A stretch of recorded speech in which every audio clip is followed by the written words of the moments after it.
నమస్తే, నేను మీ తేజ. ప్రధానమంత్రి నరేంద్ర మోదీజీ మీరు రాజీనామా చేయాలంటూ ఆయన పైన విమర్శలు చేస్తున్నారు కొంతమంది వ్యక్తులు. అయితే రీసెంట్ గా ఈ మిడిల్ ఈస్ట్ కంట్రీస్ లో ఏదైతే వార్ జరుగుతుందో ఈ నేపథ్యంలో కేంద్ర ప్రభుత్వం తీసుకున్న డెసిషన్స్ పట్ల చాలా మంది విమర్శలు చేస్తూ ఉన్నారు.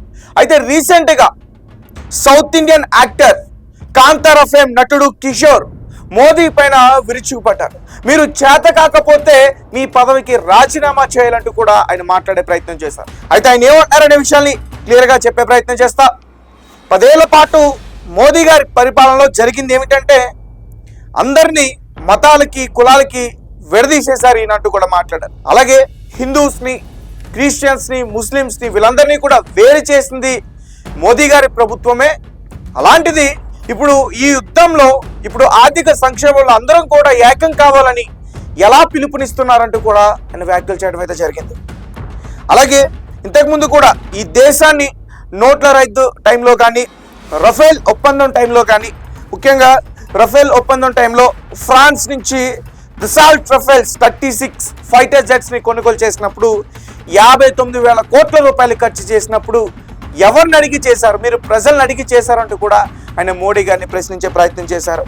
అలాగే కరోనా లాక్డౌన్ టైంలో దగ్గరగా 50 లక్షల మంది చనిపోతే కనీసం భారతీయులను వాళ్ళని పట్టించుకోకుండా అట్లానే వదిలేసిందంటూ కూడా ఆయన పైన విమర్శలు చేశారు.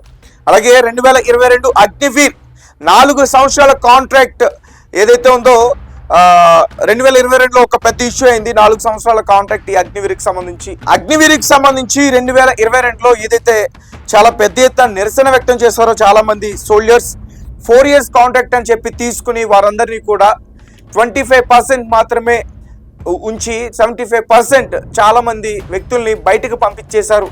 తర్వాత పెద్ద ఎత్తున దానిపైన కూడా నిరసన జరిగింది. ఇది ఎవరిని అడిగి చేశారంటూ కూడా ఆయన మాట్లాడే ప్రయత్నం చేశారు. అలాగే అగ్రికల్చర్ లా ఏదైతే ఉందో వ్యవసాయ చట్టం, సో ఇది కూడా ఎవరిని అడిగి తీసుకొచ్చారు, మీరు ఏమైనా ప్రజలను అడిగి తీసుకొచ్చారా? ఇప్పుడు ప్రజలందరూ కూడా ఏకం కావాలని చెప్తా ఉన్నారు, మీరు ఎవరిని అడిగి తీసుకొచ్చారంటూ కూడా అంటే చాలా ఒక పెద్ద మాట కూడా అన్నారు ఆయన. ఖచ్చితంగా ఇది చాలా పెద్ద ఎత్తున కాంట్రవర్సీ అయ్యే పరిస్థితి అయితే కనిపిస్తుంది నాకు. నాన్ బయాలజికల్ మ్యాడ్నెస్ తో మీరు వ్యవహరిస్తున్నారంటూ కూడా మాట్లాడుతాం. అలాగే ఈ యుద్ధం ఏదైతే జరుగుతా ఉందో ముందు ఇజ్రాయెల్ ఇతర దేశాలపైన ఎలా విరుచుకుపడుతుందో మనకి బాగా తెలుసు.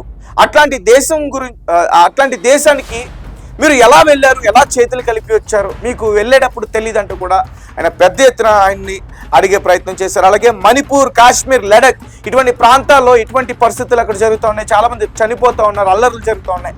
కనీసం మోడీ దానిపైన నోరు విప్పారంటూ కూడా ఆయన ప్రశ్నించే ప్రయత్నం చేశారు. అంతర్జాతీయ ఉద్రిక్తల ఇంధన కొరత నేపథ్యంలో దేశ ప్రజలందరూ కూడా ఐక్యమత్యంగా ఉండాలని చెప్పి ప్రధాని మోదీ పిలుపునిస్తుంటే కాంతారా నటుడు కిషోర్ మాత్రం సోషల్ మీడియా వేదికగా ఆయన పైన విమర్శలు చేసే ప్రయత్నం చేశారు. అసలు మోదీ గత 10 ఏళ్లలో దేశాన్ని కులమతాల వారీగా విడగొట్టి ఇప్పుడు ఏ మొహం పెట్టుకుని కలిసి ఉండాలని అడుగుతున్నారని ఆయన ప్రశ్నించారు. అలాగే ఈ దేశాన్ని హిందువులు, ముస్లింలు, క్రైస్తవులుగా విడగొట్టి ప్రజల మధ్య ద్వేషాన్ని నింపిన తర్వాత ఇప్పుడు విపత్తులు వస్తున్నాయని అందరినీ ఏకం కావాలని కోరడం చాలా విడ్డూరంగా ఉందని ఆయన విమర్శించారు. ముఖ్యంగా నోట్ల రద్దు, రఫేల్ ఒప్పందం, కరోనా లాక్డౌన్, అగ్నివీర్ వ్యవసాయ చట్టాల వంటి కీలక నిర్ణయాల సమయంలో ప్రజల్ని, ప్రతిపక్షాలను కనీసం మీరు సంప్రదించారని నిలదీసే ప్రయత్నం చేశారు. కరోనా సమయంలో సుమారు 50 లక్షల మంది భారతీయులు ప్రాణాలు కోల్పోయిన ప్రభుత్వం వారిని లెక్కలోకి తీసుకోలేదని కిషోర్ మండిపడ్డారు. ప్రజలు గొర్రె మందలా చావడానికి సిద్ధంగా లేరని హెచ్చరించారు. ముఖ్యంగా మణిపూర్, కశ్మీర్, లడఖ్ సమస్యలపై ప్రధాని మౌనాన్ని ఆయన తప్పుబట్టారు. యుద్ధ నేరాలకు పాల్పడుతున్న దేశ అధినేతలను, ముఖ్యంగా ఇజ్రాయెల్ అలాంటి దేశంతో కౌగిలించుకునే ముందు ప్రజల అనుమతి మీరు తీసుకున్నారా అని ప్రశ్నిస్తూ ప్రధాని తీరును నాన్ బయాలజికల్ మ్యాడ్నెస్, అశాస్త్రమైన వెర్రితనంగా ఆయన మాట్లాడే ప్రయత్నం చేశారు. దేశ అత్యున్నత పదవికి గౌరవం ఇవ్వాలని వారు ఆ పదవి నుంచి తప్పుకోవాలంటూ కూడా డిమాండ్ చేశారు. రకంగా చెప్పాలంటే మోదీని రాజీనామా చేయాలని చెప్పేసి పెద్ద ఎత్తున ప్రశ్నించే ప్రయత్నం చేస్తూ ఉన్నారు.